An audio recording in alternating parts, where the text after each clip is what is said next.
No need to go to Calatagan, Nasugbu or Laiat to enjoy crystal clear water. Meron din yan dito sa Batangas City. Tapos, budget-friendly pa. Tara na sa Pagkilatan, Batangas City. How to get there?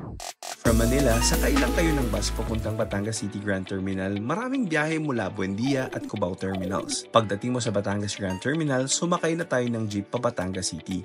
Pwedeng Balagtas or Balete route. Next, sakay ulit ng jeep from Batangas City to SM Batangas. Pero mas ideal kung may signage na Capitolio Hospital. Usually, white yung signage nito. Sabihin mo sa driver na ibaba ka sa sasakyan ng jeep papuntang Simlong, De La Paz or Ilihan Terminal. Pagbaba mo, magtanong ka kung aling jeep ang papuntang Pagkilatan or better mention nyo ang name ng resort na pupuntahan ninyo. Highly recommended ang De La Paz na jeep na sakyan kasi mas madalas ang biyahe papuntang Pagkilatan. Reminder lang, kung commuter ka, maaga pa lang bumiyahe ka na. Usually kasi maaga ang cut-off ng biyahe dito. Kung may private car naman kayo, mas madali. Just use Google Maps and search for the resort. Travel time is around 2 hours, depende sa traffic. Take note, maraming pataas pababa kayong madadaanan lalo na kung approaching sa Monte Maria. Medyo masikip din ang daan dito. Accommodations.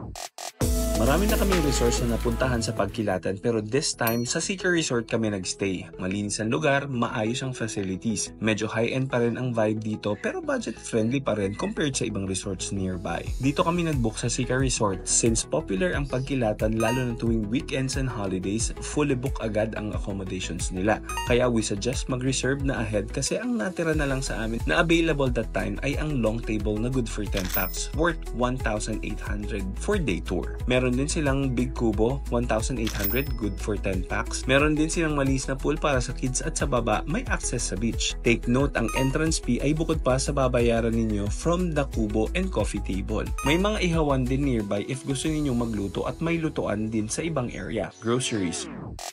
No worries kung may nakalimutan kayong dalhin. May sari-sari store malapit sa resort. Less than 1 minute walk lang. Available sa tindahan ang prutas at gulay, seafood like tahong, hipon, pusit, daing, iba't ibang isda at manok. Yelo at tubig, available din. Hindi man namin na isa-isa ang presyo ng mga bilihin sa store na ito, pero you don't need to worry kasi napansin namin na hindi masyadong malaki ang difference ng price nila sa presyo ng palengke. Coast. Malinis ang dagat dito. Halos kasing clear ng water gaya ng Masasa Beach. You can check our vlog din sa full guide papuntang Masasa Beach. Minsan may mga dahon or papel pero generally malinis talaga ang tubig. Activities.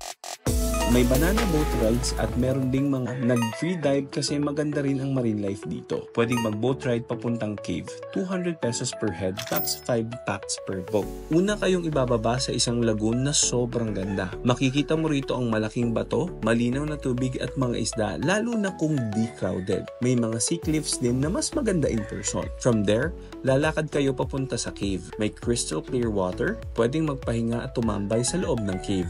Beside the cave, may IG-worthy na rocky outcrop, perfect for photos. Warning lang, malalim ang tubig dito.